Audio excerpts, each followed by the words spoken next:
大家好啊！歡迎又嚟到呢個不倒翁頻道。今日係2026年5月5日，第1950集。我哋今日嘅題材係喺香港做實體生意真係好難啊！嗱，今日嘅封面呢，我哋就用咗兩大天王，一個係施生，一個係湯生。因為而家我哋香港嘅地產市道呢，唔係靠李嘉誠啊，亦都唔係靠李兆基啊，係靠呢兩位嘅吹噓呢，我哋先至有睇頭噶。嗱，點解咁樣講呢？因為呢，就見到實體嘅生意呢，就真係好難做嘅。咁今日呢，打開呢個01嘅報紙啦，一睇，哎呀，又有好多間鋪頭呢，或者啲集團呢，都係不斷咁樣執笠嘅。咁啊，執笠潮咁辛苦，或者執笠潮係咁嚴重嘅話，其實我哋香港嘅市道係咪真係咁好呢？我都好懷疑嘅。不過呢，今日呢，聽講話呢個 IFC 第二期呢，就有一間嘅外國嘅公司就會遲啲進駐嘅。聽講話尺價呢，就已經平咗㗎啦，平咗幾成㗎啦，平咗30%。咁啊，大概都要82蚊一尺一個月。咁如果咁樣計落去回報率3厘嘅話呢，其實呢個 IFC 第二期嘅話呢，每尺呢都可以售價可以高達48,000蚊。咁我想問一問大家啦，你覺得而家嘅中環呢，譬如好似 IFC 呢啲咁頂級嘅地方，仲值唔值48,000蚊一尺呢？如果你話值嘅，咁好可能呢，香港又冇想象中咁嚴重。不過你記住啦嚇，呢一個空置單位呢就好嚴重嘅，咁啊街鋪啊更加唔使講啦。所以今日呢，特登嚟同大家講下呢。政府話所有嘢都好啊，唯獨是我哋香港嘅實體生意呢，就生意真係非常之難做。咁啊，我哋咪講一講咯。喺節目未開始之前，呼籲各位可以嘅話，希望你哋可以俾個 like 同埋幫手睇下廣告，咁就得㗎啦。內地嘅長假期咧就仲未過，咁所以我哋再捱多一日啦。咁啊，其實咧今日嘅恒生指數咧就非常之淡靜啊，淡靜到可怕嘅。嗱，我首先俾大家睇一幅圖，呢幅圖咧就係12點鐘之後，即係上半場完咗咧，咁我就 capture 落嚟俾大家睇嘅。嗱，當時嘅恒生指數咧就跌緊咧超過300點，跌咗302點。咁啊但係個成交金額咧嚇咗我一跳，我以為咧係我個手機個 Apps 有問題，所以就顯示到咧係645億。其實發覺咧就唔係嘅，呢個係一個正常數據嚟嘅。所以咧今日啦，去到星期二啦，咁恒生指數最後跌幾多啊？嗱，跌幅咧就縮減咗啦，全日跌咗197點，而家咧嗰個恒生指數又再跌穿26,000點啦，去到25,898點。不過今日嘅成交金額咧，我相信係我有史以來咧，即係呢一排見到咧係最低㗎啦嚇，得翻1222億啊，咁啊，所以咧比琴日咧仲要少咗500億。咁點解又會咁樣咧？咁啊鬼知咩係咪？嗱，不過咧，琴日咧我拍呢條片嘅時候咧，我真係發覺有啲人咧好可能真係冇聽我講嘢，就係睇標題，跟住咧就走嚟鬧我嘅，話我呢個標題啊，講話琴日嘅恒指升，但係成交大跌咧，係講大話啊！呢一個咧係呃標題嘅。佢話你究竟有冇睇清楚㗎？內地冇市啊嘛，咁樣講。我話吓，唔係啊嘛，我喺條片度已經講得好清楚㗎咯。我哋要等到星期三翻嚟大陸開翻市，我哋先知道係咩情況。咁呢2日暫時都係大陸冇市嘅，所以冇水落嚟香港咧，就靠我哋自己。我有咁樣講過，但係啲人咧唔知點解咧，硬係奇奇怪怪嘅，咁樣都走嚟鬧嘅，而且咧就係。我覺得佢哋根本咧就嚟呢度搗亂嘅，佢睇都冇睇過啦，肯定。我有咁樣講過，佢哋都唔知嘅，係咪好過分呢？好啦，咁啊，終於啦，今日咧嗰個成交價咧就更加大跌啦嚇！琴日呢話1700幾億都話唔係大跌嘅話，咁今日1222億，咁啊肯定大跌啦。而且咧，我哋喺琴日嗰條片咧都講開呢一個內地嘅能源車啦嚇。咁啊今日嘅能源車嗱6大公司咧就得一間公司咧係可以升嘅啫，就係呢個小鵬，其餘嗰啲咧都係要跌嘅。不過跌幅咧又唔算係特別嚴重。嗱，其實呢咁多間公司裏邊咧，我淨係想睇2間嘅啫。一間咧就係呢個比亞迪，點解？比亞迪咧今年嚟咧，我相信佢賣車嘅情況咧應該係惡劣咗好多㗎啦，肯定冇上年咧可以賣出460萬架車咁犀利㗎啦，所以今年咧就睇下佢有幾衰嘅啫嚇。咁啊另一間公司咧就係小米，因為咧有觀眾話係啊，小米琴日嘅股價大升咧就係因為咧佢係回購嘅，唔緊要啊，係回購正常㗎啊，只不過咧我想睇下佢仲有幾多子彈可以回購嚇。而家成年流流長，而家都係五月份啱啱先至開始嘅啫，咁所以咧小米個困局咧，我唔覺得特別好咯。雖然佢話佢汽車嗰度都賣到價，咁但係佢嘅手機主要業務又點樣呢？呢一年呢應該唔容易過㗎。咁所以睇落去嘅話呢，就係呢兩間公司呢，睇下會唔會大鑊些少啦。其實今日呢有好多消息呢可以同大家分享嘅，不過呢就要留翻聽日先再同大家講啦。咁啊第一單。當然就係呢個匯豐銀行嘅業績啦嚇，第一季嘅業績咧就稍為差咗少少，咁啊息就照派。其實我又覺得冇咩大礙嘅係嘛，仲有佢只係差咗少少啫。喂，恒生銀行咁大間俾佢食咗落去之後，佢反映到出嚟嗰個業績都唔係話特別差嘅話咧，佢已經好功力㗎啦。所以大家咧唔好太過即係奢望咧佢呢間公司可以做啲咩啦。而家嚟講嘅話咧，俾佢多一段時間去消化，起碼都等過埋今年之後咧，咁下年咧先至可以見真章啦。另一間咧就仲犀利啊！我戥阿李澤鉅慘啊！真係喊出嚟啊！點解數銀紙數到喊啊？因為咧佢又要將呢一個喺英國嘅三 UK 咧，就原本同呢個Vodafone 咧就合併咗啦。咁啊原本諗住咧係有過冷河係3年嘅，3年之後先至諗住賣出去嘅。誰不知咧而家咧都出售啦嚇。咁啊出售咧應該就冇乜大問題㗎啦，又有幾百億翻嚟。所以我咪講咯，全香港嘅首富或者係全中國嘅首富咧，我都係呢一句咯，應該實至名歸嘅係要俾阿成哥嘅，其餘嗰啲咧都係虛發嘅。咁啊即管睇下而家預告定啊，聽日咧我就會講下李嘉誠㗎啦，因為咁好嘅題材唔講，咁就肯定嘥咗啦。其實咧，如果唔想知道香港嘅真實狀況嘅話咧，就最好咧就唔好睇報紙，尤其係呢個香港經濟日報同埋呢個01啊，睇親呢啲報紙咧，你都發覺咧有啲唔好嘅嘢咧會出現嘅。喺我拍片嘅時候咧，其實已經係 capture 咗咧係幾個故事咧係關於香港嘅實體店咧都唔係話咁掂嘅。咁啊，但係問題咧就係呢啲咁樣嘅消息咧，壞消息咧係陸陸續續係咁出現嘅。我而家咧又儲咗一大堆啦，咁啊遲啲先再同大家講啦。今日最主要講嘅咧就係呢間永旺呢一間公司啦。永旺咧係一間上市公司嚟㗎嚇。咁啊，你哋可以睇翻啦，因為我呢度篇幅咧就位置唔夠啊，就唔可以顯示間公司嗰個上市嘅狀況。但係佢編號咧984，大家可以睇一睇。其實成間公司而家嘅市值咧炒埋一跌咧係唔夠1億元嘅。咁你可想而知呢一間公司咧個環境係幾咁惡劣嘅。好啦，咁啊點解要講佢咧？市道真係唔係咁好咯。永旺咧就提前咧係終止咗喺九龍城廣場佢都佔咗好大部分2樓、3樓、1樓同埋4樓嘅部分嘅零售店鋪咧，而家咧就退還啦。咁啊退還俾呢個業主。咁啊退還俾業主嘅話咧，唔係就咁拍個籮柚就走嘅。咁啊其實咧佢嗰個租約咧就其實去到2027年嘅7月31日。咁你提前走嘅話，冇話唔俾你走嘅，你交晒租咁咪可以俾你走咯。今次咧公司咧呢一個永旺公司咧要應付嘅結算金額咧，大概係5300萬左右5299萬。咁預料咧呢一次嘅行動結業咧，大概會損失咧就係920萬。不過咧都算係好彩㗎啦嚇。點解好彩咧？聽講個業主咧都冇叫佢話要拆翻晒啲嘢還原翻啦咁樣。咁所以咧嗰度咧都慳咗一筆錢嘅。好，點解咁大個面積嘅樓盤，即係咁大個面積嘅生意咧？我諗係旗艦店嚟㗎啦。點解要終止咧？原因咧就係因為呢一個財務嘅表現，即係公司做得唔好咯。租咁大地方，其實都冇人行嘅，咁點搞咧？係嘛？所以咧係急需要咧係優化呢個店鋪嘅組合啦。所以呢一嚿嘢咁大嚿咧，係租落去咧係唔掂嘅。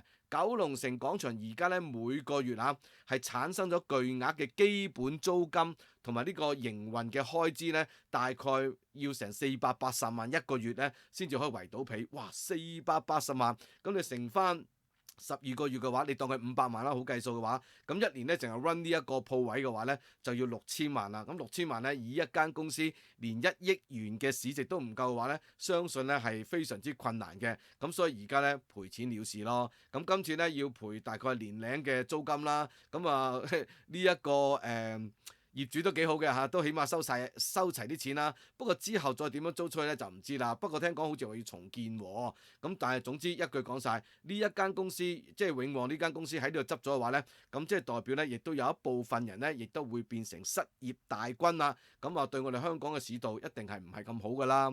好啦，另外仲有一間公司咧。呢間公司咧後台就大啲嘅，就係京東啊嘛，就係呢間佳寶食品超級市場啊。咁佢咧而家聽講咧就話要打減價戰啊，咁啊點解要打減價戰咧？聽講咧就係因為有新鋪開，咁所以咧就有一連串嘅減價嘅活動，而且咧就順便咧就係集埋另一間公司，另一間公司咧就係由呢個王維基主理嘅 HKTV Mall 啦。咁啊點樣去窒人哋咧？佢就話誒。有冇搞錯啊？咁鬼孤寒即係俾 discount 都俾得咁鬼孤寒嘅咧。我哋京東就唔同咧，日日都8折咁樣講，平過你咁樣講。所以咧呢一次咧又係大鬥法咯。不過你記住啊，呢個大鬥法咧，街寶咧就係實體店嚟嘅嚇。咁啊實體店咧要應付嘅租金咧就係比較麻煩啲嘅，仲要有人手啊呢等等嘅嘢。咁所以咧。佢打唔打得贏就唔知，不過佢嘅老闆即係呢個京東咧，市值就3700幾億嚇，咁啊所以咧其實後台就夠嘅，即係水喉肥住就得。但係講真啦，如果長期咁蝕錢嘅話，我相信咧呢個京東咧都係長貧難顧嘅，係嘛？最後到時唔得嘅話，街寶可能咧都係要執笠嘅。好啦，咁啊因為咧本港嘅超級市場咧而家輪流打減價戰咧打得越嚟越厲害啊！我附近嘅 marketplace 啊，百佳仲狠啊！打減價戰咧，應該係比呢個維康啊 marketplace 咧更加狠嘅。咁所以你就知道咧，香港嘅環境好嘅話就唔使減價啦，就係環境唔好，競爭又大，咁呢一個先至係麻煩咯。而家聽講咧。由5月5日至到5月12日咧，喺呢個街寶全線啊，所有嘅新鮮嘅蔬菜啊、肉類啊、海鮮啊、米油醬醋啊，呢啲一律咧都8折啊，咁啊咪好咯嚇，益到我哋啦嚇，係咪先？咁啊平平地，咁我哋就入定多啲貨咯，因為將來你唔知會貴成點樣噶嘛。好啦，咁啊另一間公司咧就係呢個 HKTV Mall 啦，就係王維基噶。咁王維基話：我唔怕你㗎，而家嚟睇嘅話咧，準備咧全年都打減價戰㗎啦。咁啊，所以咧所有成本咧由佢哋自己間公司承擔啊，唔需要啲客戶咧係幫手承擔嘅。哇，咁啊精彩啦！不過佢嘅股價就唔精彩啦，因為咧我成3個幾買入嘅話咧，而家得翻個幾銀錢，分分鐘咧連1蚊都跌穿啊！不過冇辦法啦，支持佢啊嘛，但係支持佢咧要付出代價嘅。嗱，不過唔緊要。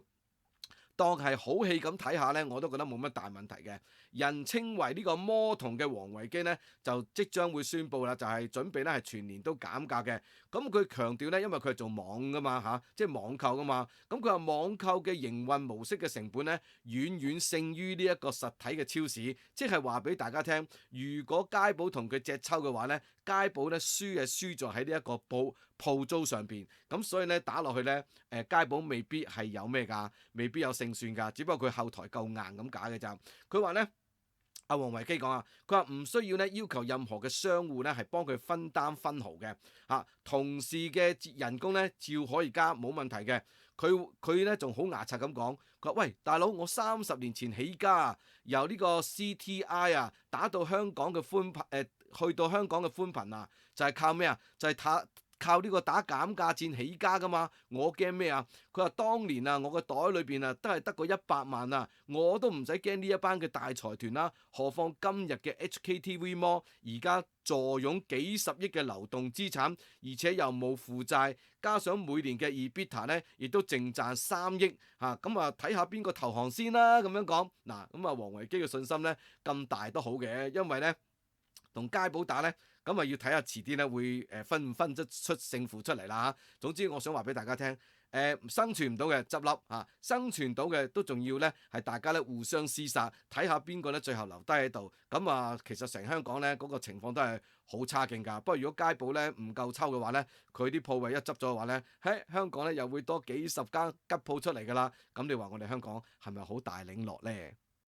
好啦，到咗最後呢一部分就係講呢個美股動態啦。嗱，琴日美股咧呢個道瓊斯指數咧就跌得比較多啲啦，跌咗超過1%，跌咗557點。咁我覺得應該嘅，因為咧其實咧中東嘅問題根本就未解決到嘅，係嘛？而且個油價咧，琴日仲飆咗上去添，一度咧就飆得幾緊要下嘅。咁啊，當然而家嘅油價咧就回順咗，咁但係咧其實咧都仲係爭好遠㗎。嗱，喺我 capture 咗張圖出嚟睇嘅時候咧，美國嘅油價大概係104蚊，倫敦嘅油價大概係113蚊左右。咁所以而家都成過百蚊一桶嘅話，呢啲邊度可以接受到啊？所以咧，其實嗰個以呢個實體企業為主要嘅道瓊斯指數咧，琴晚跌咧係應該嘅，咁啊今日翻嚟又點樣咧？又好奇怪喎！納斯達克指數咧又升緊嘅喎嚇，咁道瓊斯指數咧又升少少喎，咁奇怪。不過唔緊要啦，呢啲咁嘅奇怪現象咧，巴菲特咧已經講咗啦，係一種咧係難以令人想像嘅情況出現嘅，所以咧都係要穩陣啲啦。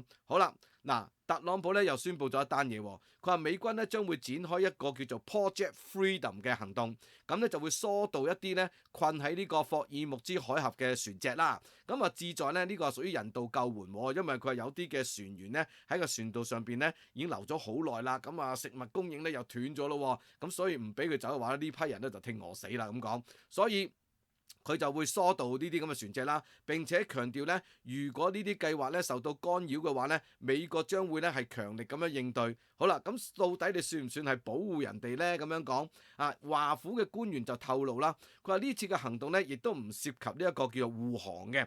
佢話只不過咧係啲軍艦咧會駛到去商船嘅附近，以防止咧伊朗嘅襲擊。咁咪即係護航咯，係咪先？咁唔通伊朗嗰邊射粒導彈出嚟，你就係望住佢俾佢射咩？係咪先？咁你係咪都要幫手啊？咪就係咁簡單咯。但係呢次有冇錢收咧？我唔知啦，因為咧特朗普理論上咧就唔應該會做蝕本生意嘅。好啦。到目前為止啦，打又打咗咁耐，停又停咗咁耐，講又講咗咁耐，咁其實美國得到啲乜嘢呢？如果疏通埋呢啲咁嘅船隻，可以俾佢哋離開呢個霍爾木茲海峽或者係波斯灣之後，呢啲船隻見個鬼都怕黑啦。如果俾佢走到話，以後都唔會再入嚟啦。除非咧呢一個波斯灣霍爾木茲海峽呢，係以後呢都係好清靜、好寧靜咁樣自由航行。如果唔係話呢，走咗啲嘢呢，就唔會再翻轉頭啦。咁你話大唔大鑊？梗係大鑊啦！咁嗰啲船公司咧，佢哋都驚嘅喎，佢哋憂慮就話：喂，美國你話喺隔離傍住我啫，咁如果佢真係喐我嘅時候，咁你出唔出手先係咪先？因為咧驚個保障嘅安全措施係唔足夠啊！咁啊，伊朗嗰邊咧就更加強硬，佢咧伊朗就表明啦，任何干涉到咧佢哋嘅封鎖行動嘅話咧，將會咧係視為呢一個違反停火嘅協議，咁即係話冇面俾㗎啦，照肥㗎啦咁樣講。而且咧，伊朗嘅軍方咧亦都警告啦嚇，將會對咧意圖靠近或者進入呢一個海峽嘅美國等嘅外國軍隊咧係開火。係啊，好睇啦！一係快啲開火啊！快啲開火嘅話咧，等股市咧跌多啲咧，等我執多啲好嘢咁啊最好添啊！我唔係黑心啊，只不過我見到美國呢一排咧嗰個環境又唔係咁好，但係股市咧都係咁樣偏好嘅話咧，係有啲奇怪，唔係淨係股神巴菲特咁講啊，其他嗰啲大鱷咧，嗰啲 CEO 咧，個個都喺度講緊呢一單嘢㗎。好啦，咁啊，琴日嘅最新消息咧，或者今日嘅最新消息咧，就係阿聯酋表示啦，佢話佢該國嘅防空系統咧係攔截到咧係嚟自伊朗方向嘅12枚嘅導彈，同埋3枚嘅巡航飛彈，以及咧4架無人機。嗱，咁啊攔截得嘅話咧，嗱當佢冇損傷先啦。但係我哋而家咧起碼知道咧，如果喺伊朗嗰邊嚟嘅話咧，即係伊朗咧仲有一定嘅實力，咁啊同美國就冇得打啦，係咪先？即係俾美國打啊，只能夠揞住個頭任打嘅啫。咁但係對住阿聯酋呢啲國家嘅話咧，佢仲可以腳咧硬下咧都可以硬到你，咁你咧係咪都好麻煩啊？所以咧今次阿聯酋咧俾人搞一搞嘅話咧，就係打破咗咧4月8日咧德黑蘭同美國咧個聯盟話要停止即係停火呢一樣嘢咧，而家聽講咧又再一次咧係升溫啦。咁升溫咁啊，梗係一定唔好過噶啦。所以咧今晚我都冇咩奢望噶啦。問題就係睇有啲咩股票咧賣得嘅都賣。琴日咧一單都做唔成啊，其實係好有機會㗎嚇。咁啊，Microsoft 咧嗱而家全部都升緊啊，今日Microsoft 升緊，台積電都升緊。琴日我台積電都想賣出去，不過我 mark 個價錢太高啦。琴日都講咗啦嚇，410蚊咁啊唔到啦。今晚咧我會降低些少。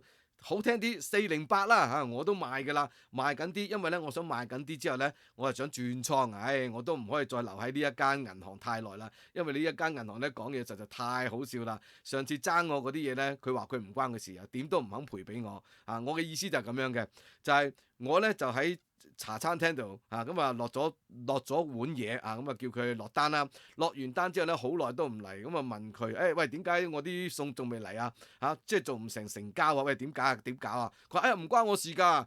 我同廚房講咗啦，咁廚房唔煮出嚟，咁啊唔關我事啊。咁我話咁點算啊？佢叫我自己走去同廚房佬講，我話你都發神經嘅係咪先？我走去同廚房佬講咩啊？嚇點講啊？係咪？所以咧呢啲銀行咧靠唔住啊。所以咧如果有機會嘅話咧，賣緊啲股票啊，唔賣嗰啲就擺喺度冇相干，賣咗之後咧套現翻嚟啲錢咧搬過去耀才，話晒雖然而家唔係阿葉老闆揸 fit，不過都唔緊要，都係靠耀才穩陣啲。所以咧，今晚隻都賣得出㗎嚇。Adobe 咧亦都升緊，甲骨文咧，琴日亦都咧想高價賣出，都係未賣出，唔緊要。